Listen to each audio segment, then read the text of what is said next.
ఇది ఓ emotional story. నేటి యువత తల్లిదండ్రులు సామాన్య జీవితం గడిపితే బయటకు చెప్పుకోవడానికి సిగ్గుపడుతూ ఉంటారు. నాన్న అందంగా లేడనో, డబ్బులు తక్కువగా ఉన్నాయనో, సాధారణంగా కనిపిస్తాడనో ఫీల్ అయ్యే తెలివి తక్కువ వారు కూడా ఉన్నారు. ఇంకొంతమంది అయితే మీ నాన్న ఏం చేస్తున్నాడంటే చెప్పుకోవడానికి నామోషిగా ఫీల్ అవుతారు. ఇలానే 25 ఏళ్ల అరుణ్ చిన్న వయసులోనే పెద్ద కంపెనీకి మేనేజర్ గా వచ్చాడు. ఐఐటిలో చదివిన ఆ కుర్రాడికి ప్రపంచం మొత్తం తెలుసు. కానీ అతను దురదృష్టం అనుకున్నది ఏంటంటే అదే కంపెనీలో అతని తండ్రి రామన్ 20 ఏళ్లుగా ప్యూన్ గా పనిచేస్తున్నాడు. టీలు ఇవ్వటం, ఫైల్స్ అందించడం అతని పని. తన తండ్రి చేసే పనిని తక్కువగా ఫీల్ అయ్యేవాడు. అయితే మంచి ప్యాకేజీ కావడంతో పాటు ఒకేసారి ప్రమోషన్ కూడా రావడంతో పాత కంపెనీని వదిలేసి వచ్చాడు అరుణ్. కంపెనీలో చేరే ముందు తన తండ్రికి కూడా చెప్పాడు, నేను నీ కొడుకునని ఆఫీసులో చెప్పకు, నా పరువు పోతుంది, నా కింద పని చేసేవారు నాకు విలువివ్వరు అని. దీంతో ఆ మాటలకి ఆ తండ్రికి కన్నీళ్లు వస్తున్నా సరేనని తల ఊపాడు. నేను మరో వారంలో వేరే ఇల్లు చూసుకుంటాను, వీలైతే ప్యూన్ పని మానేస్తే బాగుంటుందని సూచించాడు అరుణ్. నువ్వంటే జీవితంలో సెటిల్ అయ్యావయ్యా, నీ మాదిరిగానే మీ చెల్లెలకు కూడా పెళ్లి చేయాలి కదా,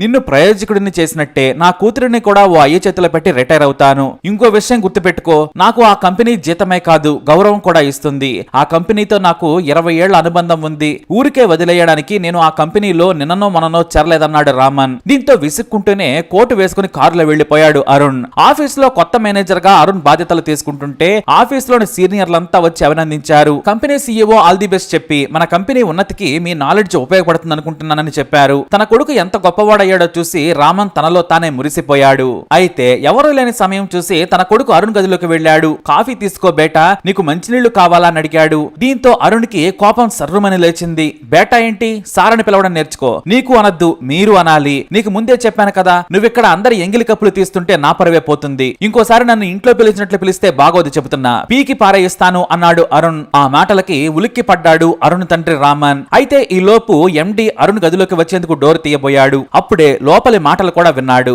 అతను అర్థం చేసుకోవడానికి ముందే అతనికి ఓ నిజం కూడా తెలుసు. మేనేజర్ అరుణ్ కు రామన్ తండ్రి అని ఆ ఎండికి ముందే తెలుసు. అయితే ఆఫీస్ లో అందరికీ తెలియదు. విషయాన్ని అర్థం చేసుకున్నారు ఎండి. తన తండ్రిని కూడా ఆఫీస్ లో తండ్రి అని చెప్పుకోవడానికి సిగ్గుపడుతున్నాడని అనుకున్నారు ఎండి. ఆ నిజం చూసి షాక్ అయిపోయారు. అయినా వారి వ్యక్తిగత విషయాలు మాట్లాడితే బాగోదనుకున్నారు. సరైన సమయంలో అరుణ్ కు తాను చేసిన తప్పు తెలుస్తుందిలే అనుకున్నారు. ఆ తర్వాత ఎండి అరుణ్ గదిలోకి వచ్చారు. రాగానే రామన్ గారు ఓ మంచి కాఫీ ఇస్తారా అని అడిగారు. సరే సార్ అంటూ కన్నీళ్లు ఆపుకుంటూ బయటకు వెళ్లాడు రామన్. ప్యూన్ ని గారు అంటున్నారేంటని అరుణ్ మనసులో అనుకున్నాడు. ఎండి ముందు నిలబడి ఉన్న అరుణ్ ను కూర్చోమని చెప్పారు ఆయన.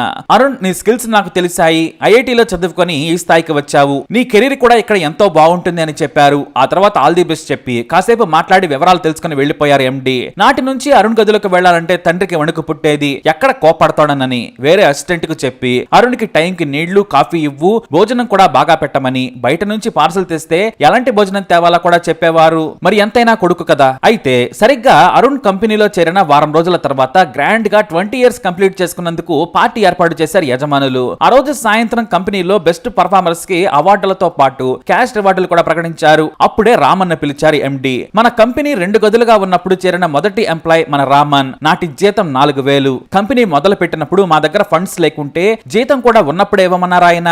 ఈ కంపెనీ సాధించిన ప్రతి విజయంలోనూ రామన్ గారి కృషి ఉంది.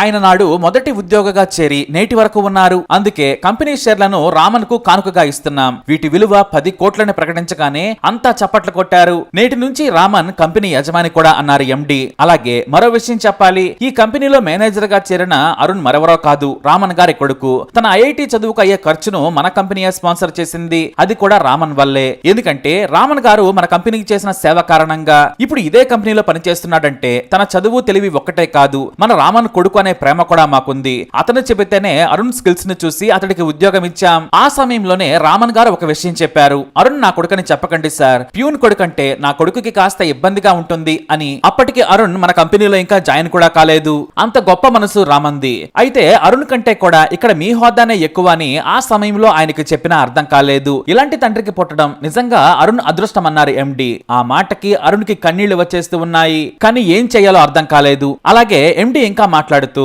రామన్ కూతురు సివిల్స్ కి ప్రిపేర్ అవుతుంది, అందుకు మన కంపెనీయే స్పాన్సర్ చేస్తానన్న రామన్ వద్దన్నారు. అది ఆయన సంస్కారం. మన దగ్గర పనిచేసే వారంతా ఒక కుటుంబం, ఇది మన ఫ్యామిలీ అంటూ ఎండి సగర్వంగా చెప్పారు. అలాగే రామన్ తర్వాత వచ్చిన మరో 2 చిరు ఎంప్లాయీస్ కి కూడా కోటి విలువైన షేర్స్ ని ఇచ్చింది కంపెనీ. తన తండ్రికి కంపెనీ ఇస్తున్న గౌరవం చూసి అరుణ్ షాక్ అయిపోయాడు. తాను చేసిన తప్పును తెలుసుకున్నాడు.